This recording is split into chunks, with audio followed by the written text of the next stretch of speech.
Hey everyone, here's the second episode of my journey to becoming financially independent, escaping my career.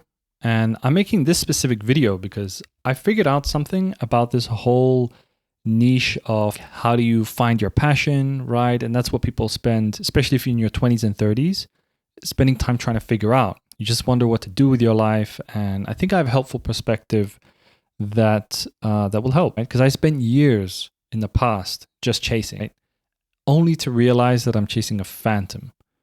And there is, a crisis of meaning. Most people don't know what they want to really do with their lives. They just know they're dissatisfied. They feel something inside that really calls to them to do more, but they just can't really maybe verbalize what that actually is. And I've spent so much time, 10 years, doing so many different things to quote unquote find it, right? But I realized that there just is no destination. Okay, there's a great metaphor to put this in perspective for you that I read in a book like 7 years ago or so that just stuck with me. He talks about life being like an onion, okay? And that onion is a metaphor for your life and your purpose. You find some purpose, right, which is the very outer layer of your onion. Could be a career, could be some hobby, some hustle. And maybe you do that for some years, some months. And after some time, you realize that it's not really what you want to do. You're like, this doesn't really light me up like the way I hoped it would, or maybe I was just doing this for the wrong reasons. And then you come to some sort of realization that it's not what you want. Then you move on to something else. Every time you move on to something else, to a new purpose, you're peeling back the different layers of that onion. And the whole idea is you're spending your whole life, you're spending a lifetime trying to get to the core of that onion about what your real purpose is. And every time you pull back those layers, you're getting closer and closer. Since I was around like 21, right? I'm 31 now. I started a photography business. Then I started a coaching business in the same photography area. And then I started doing crypto trading. And now I'm trying to use my career in sales to start some kind of consultancy gig. And I always kept my eyes open for different opportunities, right? So I would have periods of time between those hustles where I would be like, well, what am I going to do now, And I would sit there, think about it. Maybe I would try something, but I would always be waiting for an opportunity to see where a lane can open up, right? Maybe I would hear from somebody that they got into like drop shipping or something like that. And then you would hear something online about that. And I'm like, a lane just opened up there where I could explore that. I'd look into it, I'd try it out. And then I would come to the conclusion by action, hey, this ain't good for me. I always just kind of went with it and gave it a go. And successful people always say, oh, it's about the journey, not the destination. And my challenge has always been to be more process-oriented instead of outcome-oriented. And I'm just trying to shift into focusing on what I have and gratitude for where I'm at and how far I've come rather than focusing on what's missing. And I notice a lot of people who are achievers, they tend to focus much more on what's missing.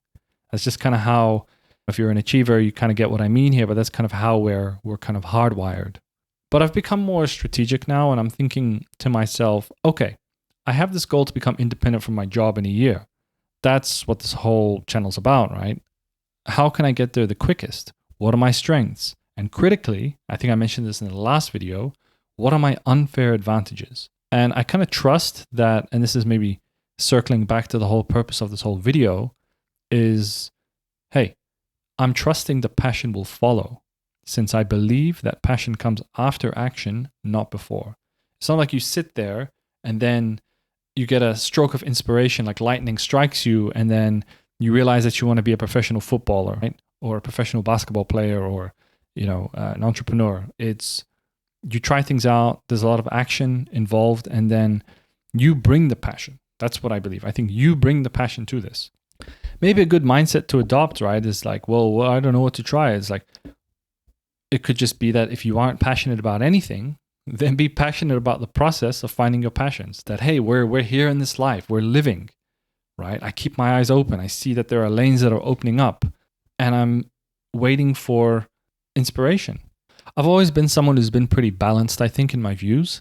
I've never said like, oh, be one of these hardcore grinders that just grind everything out and then you'll figure out your passions, and you just gotta burn yourself alive to get there. But I've also not been in the opposite camp of this, which is, hey, you got to sit on a mountain, meditate, and then inspiration will hit you.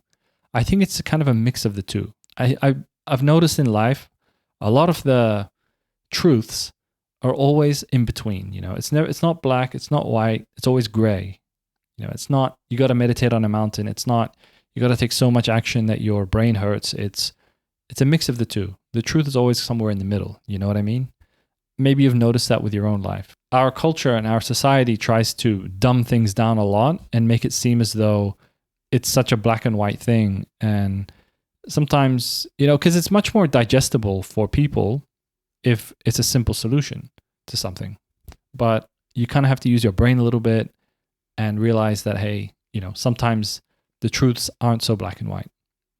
So that's all I had to say today. I'll share more about what's on my mind next week in these weekly videos, share more about my journey, what I'm actually doing maybe in this consultancy business idea that I have. I haven't really shared more details on that, but we're just starting and I want to make sure that you can see the journey and I know we're talking a lot about mindset, but hey, mindset is 90% of all of this if you think about it.